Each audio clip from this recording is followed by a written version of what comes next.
Hi guys, Ricky Pope here, and this week on the Christian Nerds Unite podcast, we're joined by Cal Jameson, writer and creator of Shinobi Sasquatch, co-host of Breaking Rad, and we talk about his upcoming graphic novel, Days of Noah, plus scripture and nerdy news, and we'll get to all of that right after this. Hey guys, this is Ashley Cox from Fangirling Over Jesus. At FOJ, we believe in hope and light in the darkness and that you are not alone.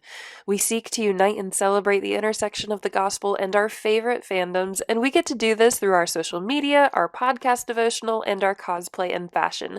And you can find links to all of that through our website, www.fangirlingoverjesus.com, through our social media at Fangirlingoverjesus, wherever you get your podcasts, and on Etsy. See you online. And lead me on to your kingdom come, surrendering, let your work be done. My life I give for the glory of your Son.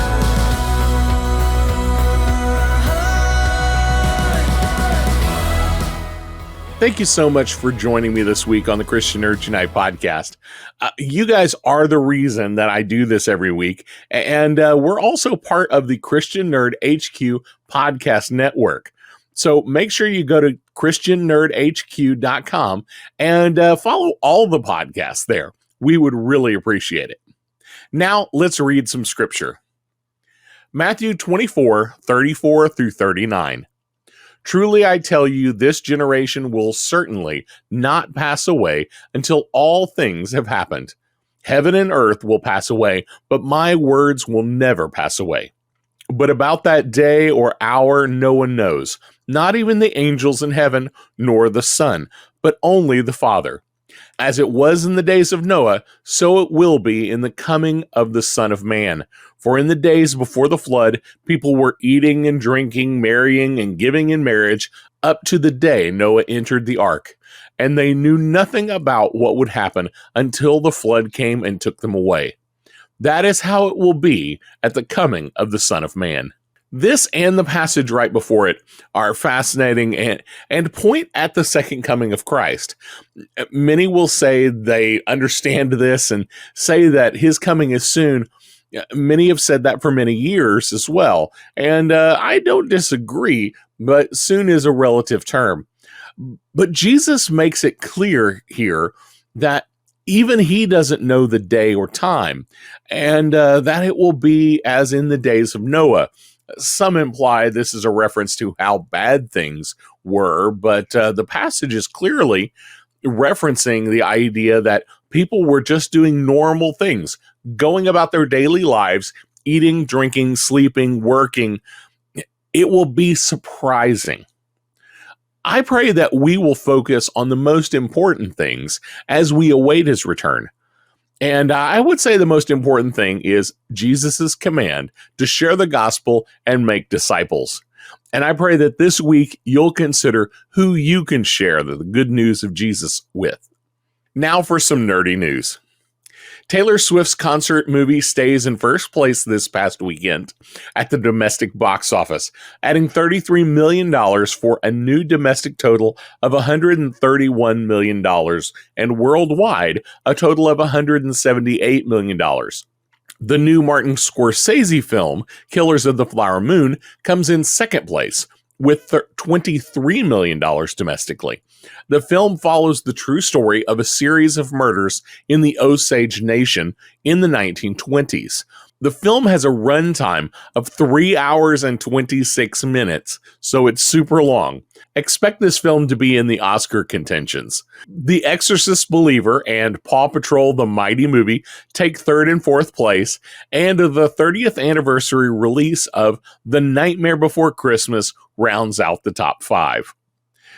The Hollywood Reporter is saying that the Greg Weisman created Disney animated series Gargoyles from the 90s is in the works for a live-action revival.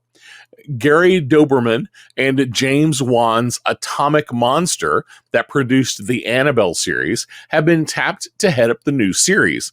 Doberman is set to write, executive produce, and serve as the showrunner for the series. For now, there's no new release date. In our interview today, Cal Jameson shares about his upcoming book, The Days of Noah, that he describes as Christian, Lovecraftian, monster hunting, horror comic. And we also talk about his thoughts on horror as something that the Bible uses to shine light on truth. Now, let's get right into our interview. Cal Jameson, it is great to have you on the Christian Nerd Unite podcast today. That's great to be here, man. Thanks for inviting me. For those who might be unfamiliar with you, you're a writer. You are on a podcast, and you've done quite a few different things you've been involved in lately. But tell us a little bit about the project that you're working on right now. I know it's called The Days of Noah. So talk to me a little bit about that. Okay, so Days of Noah is we talked a little before stream how the things coming together seem a little bit incongruous. They don't really go together. It's Lovecraftian horror set in a distinctly Christian universe, featuring real Christian characters with real Christian struggles. As a believer who's into pop culture and stuff, I know that you've probably seen these Christian portrayals from Hollywood, and it's like either they're usually awful, they're usually bigoted and rude and judgmental. I think of like Angela in The Office, also hypocritical, or they're just like perfect. Usually that's the exception, but you they're just holy all the time, every day. There's nothing ever wrong. So I wanted to write something and do the art myself and just do the whole thing myself that was just overtly Christian, not preachy, you're not getting like a Romans Road gospel presentation every issue or anything, but it's just very unapologetically Christian. And the way the Lovecraft works in is a little interesting, but it actually tracks. If you look, if you read through the Bible and you read the description of angels, you've got these, you've these creatures with 6 wings and covered in eyes, and you go to Ezekiel and you've got the wheels and just the wheels covered in eyes, and they move this way and that way, and so you've got these angelic beings that kind of fit the description of cosmic horror if you put them in that context. Now, these are holy and good beings, but imagine if they fell and became evil. What might their appearance look like? And in the Bible, whenever someone comes across an angel, face down, they're always just like, "Oh man, this is crazy." And so I'm like, this meshes with Lovecraft. The difference is Lovecraft's universe is distinctly anti-Christian, because in Lovecraft's universe, we're all part of the dream of an elder god that if he wakes up, we all just cease to exist. So in Days of Noah, all of these gods are actually false gods, just like Dagon. Lovecraft used Dagon. Dagon's a god in the Bible. And so, Dagon, Molech, Baal, Ash, all these false gods, bring those into Days of Noah, and a lot of them are portraying themselves as these cosmic horror entities. And so that's where the Lovecraft comes in. And so it's not true fans of Lovecraft to be like, that's not Lovecraft anymore. That's fine. It doesn't have to be, because I'm trying to glorify God with what I'm doing in Lovecraft. And I love Lovecraft, but it doesn't glorify God. Right. Kind of anti that. But yeah, and some other influences, just tagging on to the end: X-Files, Supernatural, all these awesome Monster of the Week, programs and stuff out there. All that stuff goes in. Hellboy, all that stuff goes into this book. It's kind of a culmination of like everything I love, but with Christ at the center. There's my pitch. Very cool. Well, so when you say Days of Noah, my first thought was, we're talking about a biblical epic kind of book, but that's obviously not what we're talking about. So is this more of a modern setting? Where did the name come from? Okay, so the name is kind of twofold. So number one, the protagonist is named Noah. That's secondary. I decided to name him Noah just because it makes sense. The book's called Days of Noah. Let's name the protagonist Noah. But I'm kind of vamping on, when Jesus said, the end times will be as it was in the days of Noah. And Okay. I'm part of like this fringe Christian, Orthodox but fringe Christian community where we kind of tear into Genesis 6, get the Book of Enoch, all that stuff. So the Nephilim, all that Yeah. is a big part of my study, and the kind of endeavors I get into when it comes to like reading and really learning about things nowadays. Because I've gone through theology, Bible school, like that stuff doesn't bore me, but it's like I want to get into the weird stuff in the Bible that we don't talk about much. Okay. Like when Jude says, that Satan and Michael fought over the body of Moses. Like, what is that about? So that's kind of where I'm at. So Days of Noah kind of plays on that, and I'm kind of marketing towards that community because we don't have really anything like Days of Noah. We have novels, and my new buddy Brandon Hollingsworth, who does. Oh yeah. You know Brandon? Okay. Yeah, Brandon's actually been on the show before. Oh, good. Yeah, he does something. He does novels or novellas, and I think comics of a character named Tenet, who is like a fallen angel, but who decides to be good. So it's kind of in that category. But this will be as far as I know, the first like distinctly Christian horror kind of thing that really tackles the Nephilim situation in the modern day. And so like werewolves, vampires, name a monster. Black-eyed kids it kind of features on the first few pages of Days of Noah. They're all genetic experiments down through the centuries of the fallen angels, and then the Nephilim kind of taking over, these half-breeds that are half angel, half human, kind of taking over and using the knowledge from the fallen angels to manipulate the genetic information to create hybrids, chimeras, mixtures between not just angels and humans, but animals and insects and fish and like plants even. If in the Book of Enoch there's like this whole thread of like, well, the way that humans learned about metallurgy and cosmetics, all that stuff was from the Watchers, who were these angels who decided to have sex with human women. And so, yeah, I'm bringing that all into Days of Noah. That's kind of like when Jesus said, hey, it'll be like the Days of Noah. I'm taking that very literally, and it'll be so though our world is kind of secretly just teeming with Nephilim, and then I'll just stop there. No, I'll let you ask questions because I'm just jabbering. No, that's good stuff. You should check out Brian Godawa's stuff. Oh, I love Brian Godawa. Yeah, he's great. Yeah, Brian's been on the show, actually working on trying to get him back on the show because he has a new book out. Coming out. He's great. Yeah, Brian's a great guy.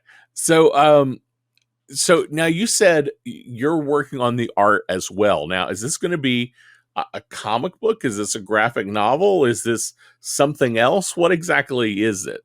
So my first installment will be a single kind of floppy length, 24-ish pages of kind of an introduction to not just the Days of Noah, but to the whole universe. Because I have 5 or 6 more IPs already developed, world built, character developed, storylines and arcs written and everything. And so Noah and Days of Noah is kind of an introduction into that whole universe. And what that's going to be is a free digital comic for all the backers of my first comic campaign, Shinobi Sasquatch. It's a little late, and trying to throw some trying to gain back some favor by giving some more free stuff. So everyone's going to get. I can't afford to give out free physical copies, but everyone's going to get a free digital copy. Mm. So anyone who backed Shinobi Sasquatch in the past or in the future, don't back it yet because I want to get a good ETA. But they will also get whenever Days of Noah is finished, they'll get that digital comic right away. So it won't be. Okay. They won't. You have to wait. Don't have to wait till Shinobi Sasquatch ships. You'll get something in the meantime that you can read. Art is nowhere near as good as Shinobi Sasquatch because I'm about just under 4 months drawing. Uh, I drew as a young man, and I've doodled a little bit over the years, but like like saying, okay, I'm going to be an artist. I'm going to draw now every day. It's been a little under 4 months, I think, Mm. and so I'm evolving and I'm leveling up, but um, I'm sure that the early pages that I'm working on I'll want to completely redraw those, and so Mm. it'll take a little time to finish the book, but that's my plan is to give that free initially to all my backers, and if someone wants it that's not a backer of Shinobi Sasquatch, I'm sure I can make that happen. And then, but if I get enough traction from that, then I can actually um, start doing a regular. Yeah, I don't know if I'm fast enough to do like a monthly comic, but every Mm. 2-3 months put one out, and I just love doing it. So I don't even the money is kind of like, I mean, to reimburse me for my time a little bit, maybe, but I really just kind of want to get my stories out there. So I'm not even Mm. super concerned about price point or being published through a comic publisher or anything. Okay. I want to get these stories out, man. I just want to tell them. Awesome. Well, how did you get involved in this idea?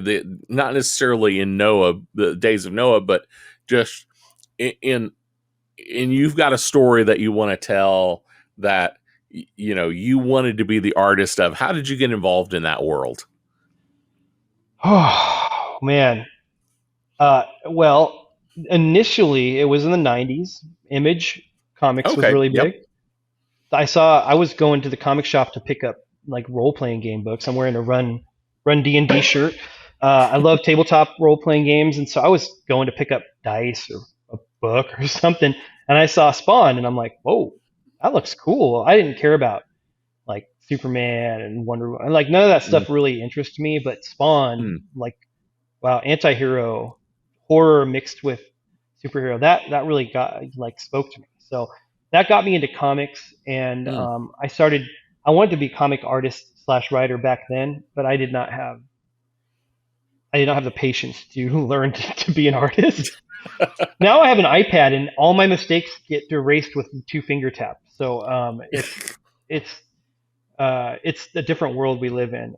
So that kind of gave me my initial love. I'm like, okay, I want to tell stories in picture form. Mm. But then, then I became a Christian. Well, I was a Christian, but I kind of got back in touch with my faith. Got into music and became a worship leader. And then my career for the past 20 plus years has been a worship pastor. So Mm.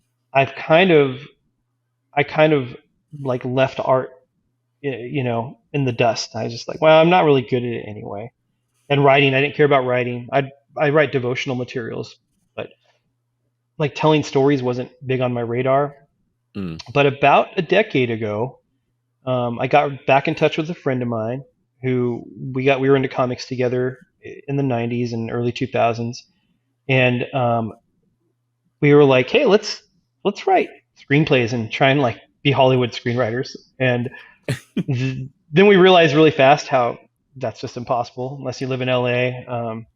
And you have to like know people, and Mm. so I'm like, well, so we went through an evolution. Okay, well, instead let's do like short videos and put them on the internet. And so I would write scripts for stuff that would be low production cost, um, and we do table reads with people who wanted to be actors or Mm.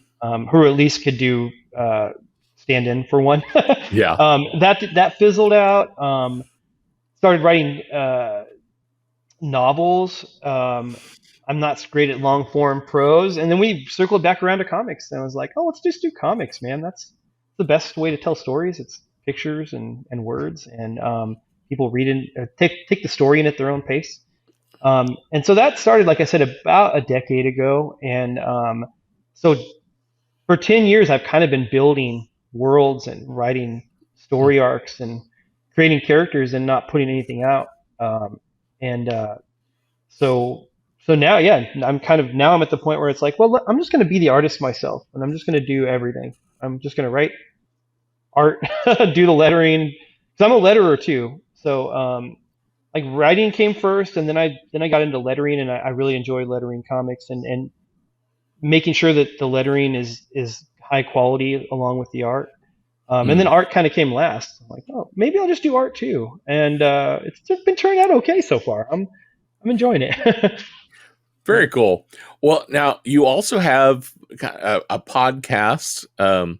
I guess is it a audio podcast, or is it only a YouTube channel? Yeah, it's just YouTube now. I think we do Okay. want to podcast at some point, but yeah, it's just YouTube now. So how did and that's called Breaking Rad. Mhm. And so how did that all begin? Because I know that kind of revolves around this whole comic book idea as well, right? Yeah, yeah. I met the other hosts, Macho Dan, Muttman, and 6 a.m. Comics. That's all their handles. Obviously, their online handles. I don't think parents would name their kids 6 a.m. Comics unless they have just amazing prescience. Like, I know this kid is going to draw comic books. Uh, we met a few years ago. We were part of a movement, kind of a counter culture movement called Comicsgate. That was kind of saying, "Hey, I don't really like the direction of comics now. We have politics invading our stories. We Mm, have, you know, uh, several decades old beloved characters who are being hijacked and being used as mouthpieces for certain political ideology." And so we're like, we were all part of this little Comicsgate thing that was just trying to do something different, trying to say, hey, let's just make entertainment and not be mm, preachy, one side or the other. Let's just tell stories that entertain and have good art. And mm, so we were kind of around to at the beginning of that movement, and wherever it is now, I mean, we're still kind of around, hanging out and stuff. But but that kind of got us to into this mentality of, hey, let's do YouTube. Let's get together and just hang out and talk mm. and not do drama stuff. There's a lot of drama streams out there. If people like that, you go check it out. But we're like, we just A want to lot be, of hate watching right now going on. yeah, yeah. So we just want to kind of, I mean, we gripe about stuff too, but we just kind of want to be just have fun, be Mm, positive. We don't want to create negative emotions in people, and we just want mm, to chill and hang out and talk about comics and making comics, reading comics, and then just pop culture in general. Like uh, TV shows we like, movies, video games, tabletops, whatever. Anything that's in that pop culture realm. We all kind of have mm. our own little niches. Some of the guys are really into pro wrestling, and so we did we did events called CGWE, so Comics Gate Wrestling Entertainment or something like that, where Mark 6 a.m. Comics would play a wrestling game, a WWE wrestling game. He would create the characters like based on the people, comic creators in the community, and then he would just let the game play and fight each other. And we our biggest videos have been these CGWE events where we really it's just people watching a video game play itself, and then the guys commenting on it like they're actually commentators at a wrestling event. And so we've got, I mean, it's easily our biggest one of those is easily 10 times the views of anything else we do. People just loved it, but it's a lot of work for Mark to make those. Oh, I bet. And so anyway, yeah, so that's kind of where we're at now. But yeah, we just to go back to the beginning, we're just Christian dads who are like, hey, oh, you're a Christian too? Cool. I know this other guy who's a Christian, and we should all hang out and talk. And yeah, so it started pretty simply. Like, let's fellowship, let's hang out. So when you are, in the middle, obviously a lot of your stuff that you're working on is faith based, or as one of my friends calls it, faith adjacent. Right. So a lot of your stuff falls into that. How do you think your faith plays into the creative things that you do? It's a good question. Yeah, this I actually just wrote a devotional for my team. And for anyone watching it, if I didn't mention, I'm a worship pastor, um, and I write devotionals each week for my ministry. And Mm, I this week I was talking about this subject of there's two things that shape kind of how you react to reality, to what's happening. mm, And one of those things is your worldview, and the other is your perspective. And mm, your perspective is influenced by your worldview, like what you know, but it's also influenced by your emotions, right? So that's kind of the whole devotional thing. But staying on the worldview side, um, I think whatever your worldview is, it's going to seep out into anything you create. And mm, and if it doesn't, then you probably don't hold tight enough to it. mm, If you're a Christian, um, and when you create, it's just godless and um, uh, hopeless. You probably need to zero back in on Christ a little bit. mm, Like I know some people are like, oh man, I hate stories of happy endings. It's not realistic, and it's like, well, that's not why we write stories, though. We want people to have escapism that makes them feel good. You know, mhm. um, and I know not everyone agrees. Some people just really like feeling crappy when they watch stuff. I don't know. But for me, uh, I think, yeah, if you know Jesus and you love Jesus, and you stand on the Word of God and the morality that comes from it, that's kind of going to come out in what you create. And so, Mhm, yeah, for me, I haven't been super overt over the years, in making my stories overtly Christian. Um, but that morality is kind of always in there, mm. and um, I don't think you can get away from it. I don't think you even need to try. If you hold tight to your worldview, I think it's just going to happen. You know. Nice. Now you said this earlier. You got into art, into drawing, Hmm. fairly recently, and is what made you decide, you know, this is what I need to do this right now, and what does that process look like? I know you said a little bit about you probably are going to want to go redraw all the stuff you drew at the beginning, but Yeah. what was it like for you deciding, okay, I'm writing these stories, it's time for me to start drawing these stories now. Yeah. I don't know if it was like at the front of my mind, but having to, one, pay an artist. And I work. I mean, I'm a minister's salary here. I'm not rolling in money. Um, so having to pay an artist, and the artists definitely deserve to be paid. Don't get me Mm. wrong. Like, Oh yeah. what art is, it takes so much longer than writing. For instance, writing and drawing an ash can called Gator Roy, which we can talk about if you want later. But um, I had 3 pages of script written, I think, and I started drawing them, and I got to the third page, and several hours later, um, the first page is finished, and I'd drawn 2 more pages, just layouts, just blue pencil layouts. And I thought, oh man, I need more story. And I went to the script, and 20 minutes later, I had 2 more pages of script. Those 2 pages will take many hours for me to draw. Probably better artists, they'll be a lot quicker. But um, so anyway, so so that idea of paying artists, they deserve their pay, but I don't have money. So I'm like, okay, I have that, but also relying on someone else to help you make your thing happen. Mm, Some people are reliable, and other people are not, and other people mm, are wavering in the middle. Obviously, my first comic is did really well on Indiegogo, and it's several years late, 3-4 years later right now, and it's still not out. And so I'm just kind of, like I said, I don't know if this was the fore of my mind, but I think that it definitely played into me sitting down and picking up a drawing pad and a pencil and feeling like, hey, I want to doodle today. I want to doodle some stuff. And I realized the more that I was doing that, kind of just drawing every day, I was improving, and I'm going, oh man, this is, I feel like I might actually have a talent.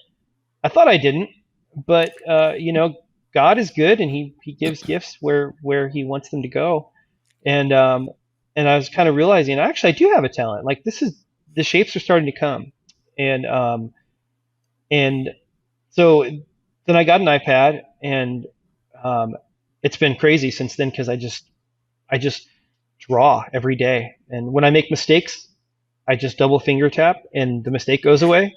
If I draw the head too far down, I just circle it and twist it and put it in.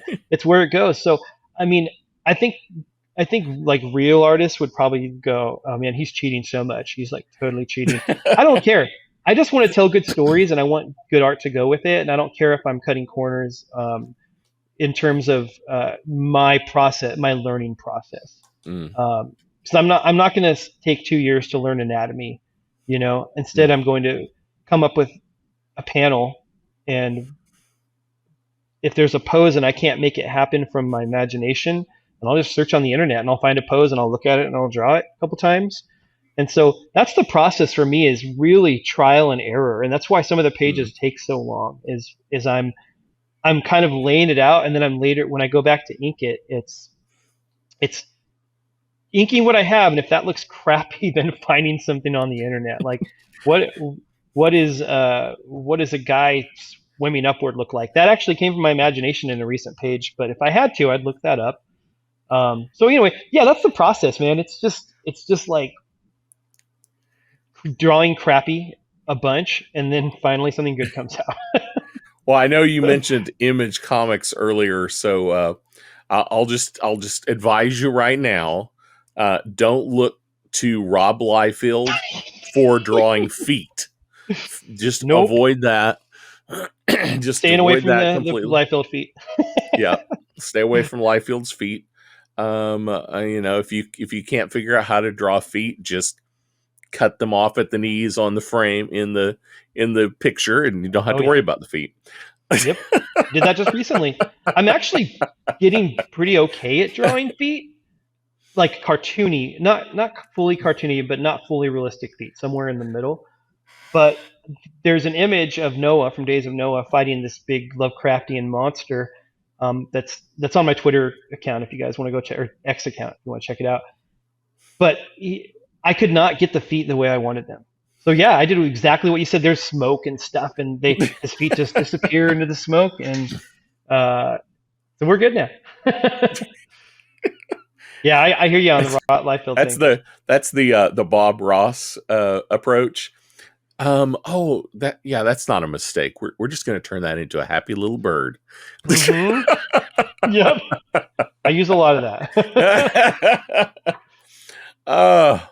Well, now you guys over at Breaking Rad, you guys came up with kind of your own little superhero team recently, or not too long ago, I guess. Yeah.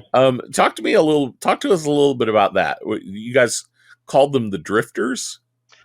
Yeah. Okay. So this started. I think it was a couple years ago when Marvel came out with a super team called the New Warriors.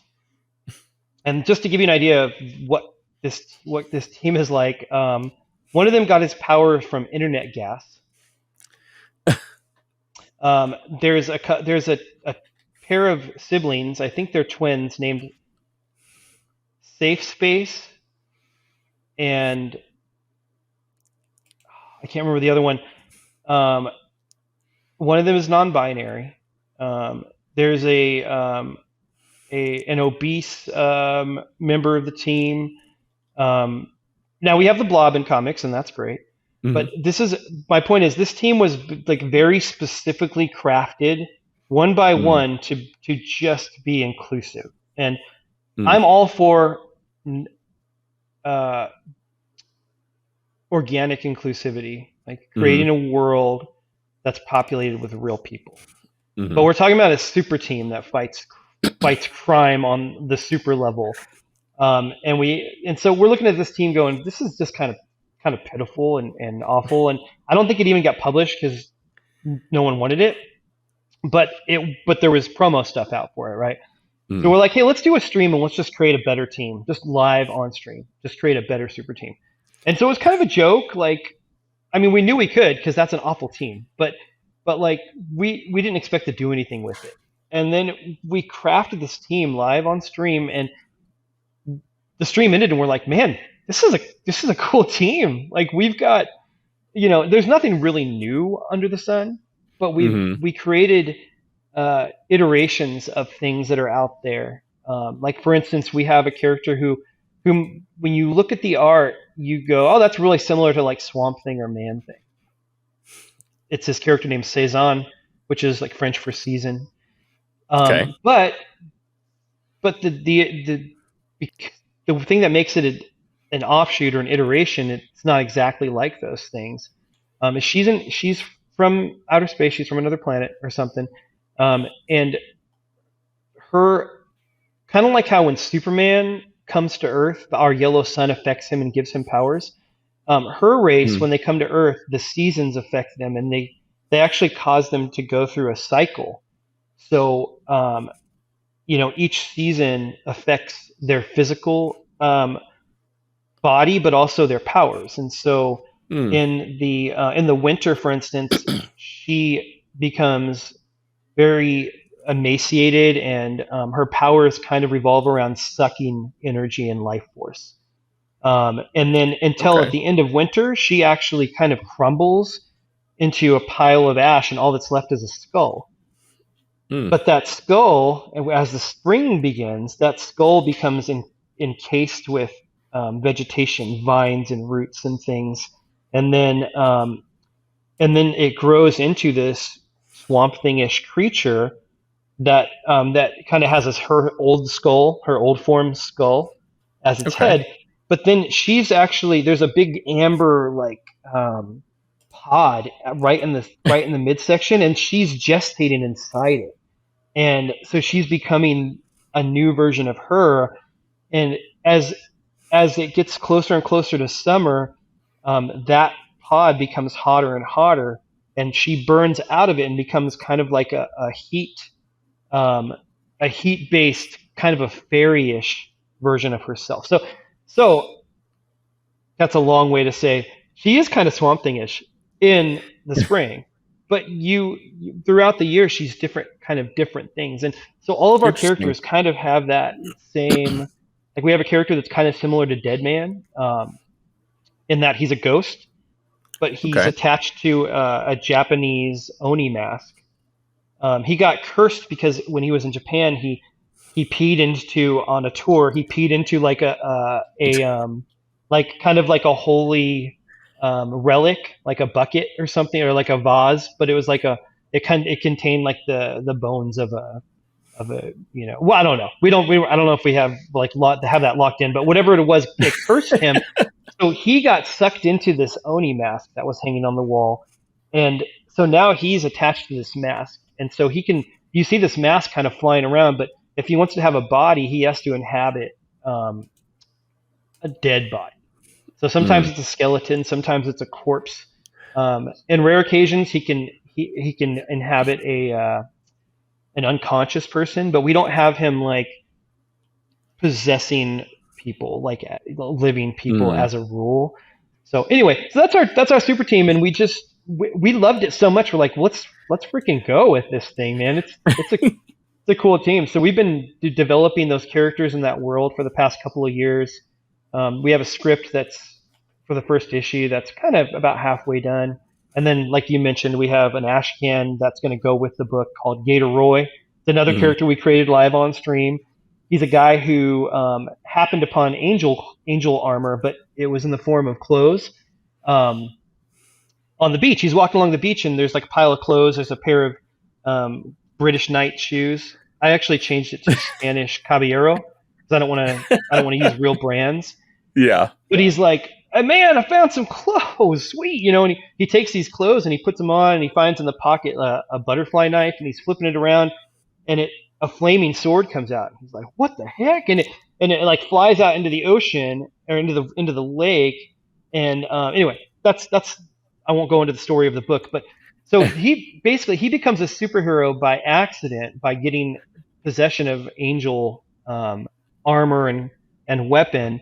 And so he kind of stole it, and so the Ashcan's going to be a little bit of a redemption arc for this character that no one even knows who he is, but you have, in the first couple pages, you kind of know, you get the idea that he's not a very selfless guy. And so that first issue is going to be kind of an emotional journey for him, spiritual journey. And yeah, Drifters. It's going to be great. Look for it. Very cool. Well, kind of wrap us back to the beginning again. So the days of Noah, we're recording early. This probably won't hit until October. So Days of Noah, you said it's going to have a lot of horror elements. And one thing that I have always been super interested in is this idea of, should there be Christian horror? And it sounds like I have a good idea of what your opinion there is, but how would you lay that out for somebody? How would you pitch the idea that Christian horror makes sense, that it's something that should be? Yeah, that's a great question, man. And you mentioned earlier, I don't know if it was on or off recording, Brian Godawa. So I'm just going to tell people ahead of time, for a really good take on this, look for Brian Godawa's. He wrote a short article about using horror as a biblical genre, or that horror is a biblical genre, and so it's okay for us to use it now. And before I give you my pastor answer, I do want to shed light on a lot of people, if they don't follow like screenwriting, like the process of creating film. But in Hollywood, there's a formula called MITH, M-I-T-H, for writing horror movies, and it stands for Monster in the House. And what goes into that is three elements. And one is there's a monster. Second, there's a house. And the third, there's a sin. The monster can be a monster or not a monster. It can be a human. It can be a force of nature like a tornado. It can be a shark, as in Jaws. The house can be a house, like in a haunted house movie, or it can be the beach in the movie Jaws. The sin is always a sin. It's always it's almost always the hubris of man. It's almost always man being self-centered. And that is, if you just pick a random horror movie over the past 40 years or longer. I don't know how long that formula has been in place, but and you're going to find those elements pretty common in most horror movies. And I find it interesting that Hollywood uses sin as one of their main ingredients for a horror movie. Why does man suffer in these movies? Because they're evil at their heart. Man is flawed. We have a sin nature. And so that takes us back to the Bible, and the Bible is full of horror as a genre. Right in the very beginning, you have right towards the beginning. It's 2,000 years into the history of man, but you have an angry deity destroying all of humanity, all of the animals on the planet.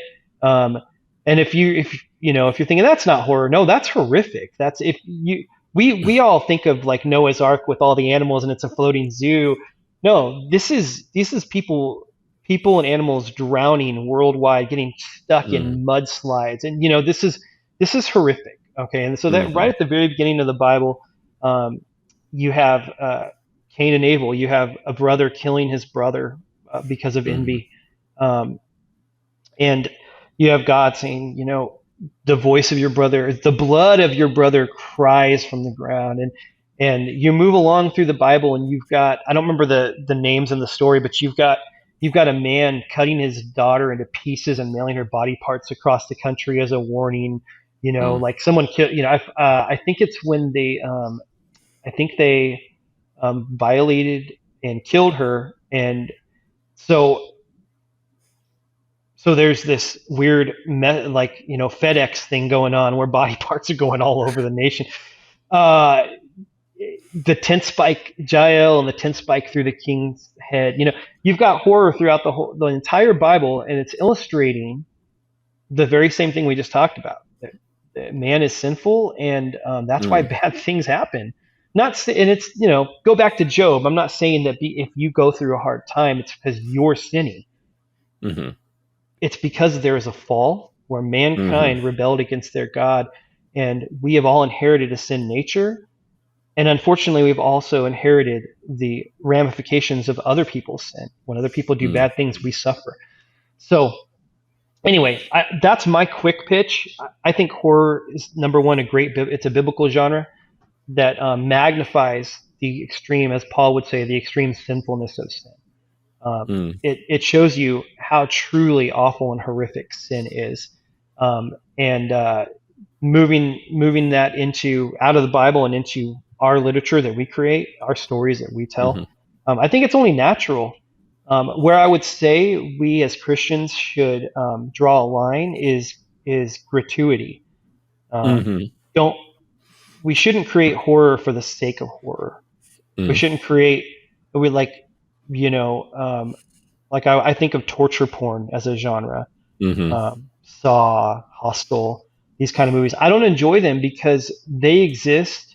And yes, you can probably find a moral in those stories, but it's Mm. almost like they exist to glorify the horror itself, the gore, Mm. the blood drawing, so to speak. So I would say, as Christians, we have to definitely tread a precarious line there, Mm. and not overindulging as writers and artists in the darker side, and make sure that we're using horror to shine light on truth, Mm. if that makes sense. So, Absolutely. Yeah. look up I, Brian I, Godowy, you guys. He does it better than I do.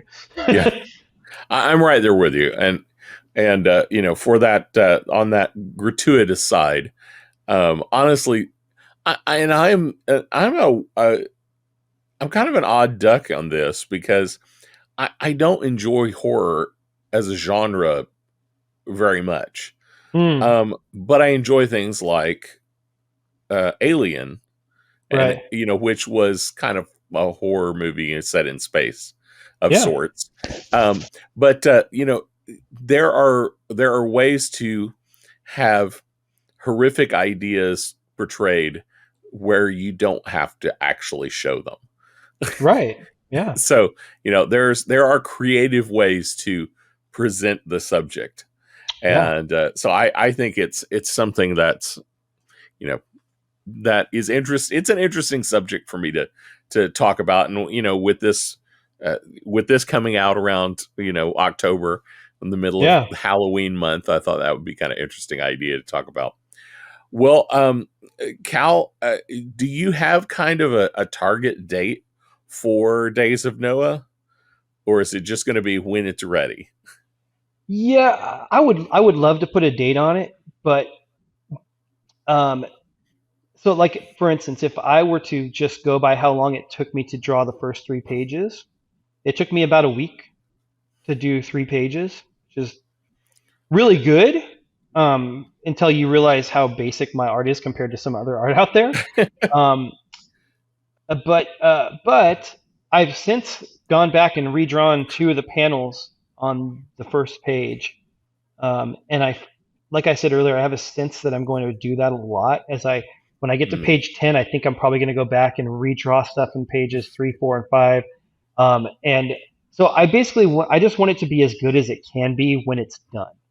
mm, And so um, I will say it will be before Shinobi Sasquatch ships, because I've hired an artist to help, a guy named Chris Graves, who's amazing, to help us finish the book. And he's starting in October. He's going to do 2 pages in October. But at present, I can only afford to pay him generally for 1 page a month. So it's Mm. still, Shinobi Sasquatch is still a ways out. We still have almost 60 pages left to do. Sometimes that, you figure that out 1 page a month. It's still a while. I hate to say it. And if my wife and I get big raises sometime before then, and I can go up to 2 or 3 pages a month, I will totally do it. It's worth it to me to make my backers happy, to just pay out of pocket for an artist. But that all being said, Days of Noah is being drawn on the side by me, not Chris Graves or Rob Willis. Right. And so my goal to get that out would be, I would say, I can I can I think I can pretty safely say within a year. I'll have it done Mm. within a year. It could be 3 months if I just get really fast, but probably not. I think 6 months is probably kind of a safe-ish bet, but Mm. I'm gonna just on the record say by next October it'll be done completely, and I'll leave it there. Very cool. Well, when you're ready to release it out into the world, definitely let me know. We'll have you back on the show. Oh yeah. We'll show it off. Well, so Cal, real quick, tell the audience, where can they find you? How can they follow you if they want to keep up with what's going on with you? Yeah. Well, on Twitter or X is probably the best place to find me. My handle is just my name backwards, Jameson Cal. You can also find me on Instagram, and it's Cal the Scribe. So Instagram.com, Cal, the word the, and the word scribe. That's before I decided to be an artist. I'm posting a lot of art, mainly on Instagram. I post most of it on X, but mostly I'm posting on Instagram. And so you can find me those two places. Also, check out Breaking Rad on YouTube and Rumble. We'd prefer you watch us on Rumble. And it's just search Breaking Rad, and I think we're like the first thing that comes up. We have a live stream every Tuesday at 9:30 Eastern time, and then we have various shorts and things that go out throughout each week. Drawing, time lapse, clips from our live stream, stuff like that. But we were talking about this earlier. Our niche is not really a niche. We're just Christian. We're nerdy Christian dads, and if you're a nerdy Christian man, even a woman, we have some female viewers, you might just like to come and hang out and listen to us talk and get involved in chat. And sometimes we create super teams that will be comic books someday. So come hang out with us. Awesome. Well, I'll put links down to all that in the show notes. Cal, it has been great having you on the show today. Yeah, it's been awesome, man. Love it. It was great getting to know Cal and hear about his current project. If you're interested in following Cal and his work, check out the links in the show notes down below. Well, that's all I have for you today. Don't forget to like, subscribe, follow, just click all those buttons down there. That way you can keep up with us anytime we put out new content. You can find all of our social links and links to our YouTube channel and to our online store at ChristianNerdUnite.com. If you enjoy the show and want to help even more, consider becoming a supporter on Patreon. All of our Patreon levels have great benefits and make a huge difference in the ministry we're able to do. Supporters will also get to hear exclusive stories of believers we are serving around the world through our ministry partners. To check it out or to partner with us, go to patreon.com/ChristianNerdsUnite or ChristianNerdsUnite.com and click support in the menu. And don't forget to check out ChristianNerdHQ.com for more great podcasts. Before you go, I do want to leave you with this blessing from Hebrews 13.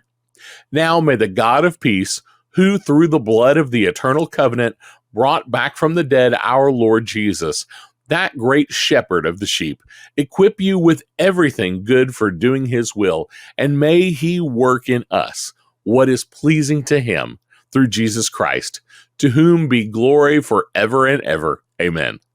We'll see you next week. Blessings. Hey.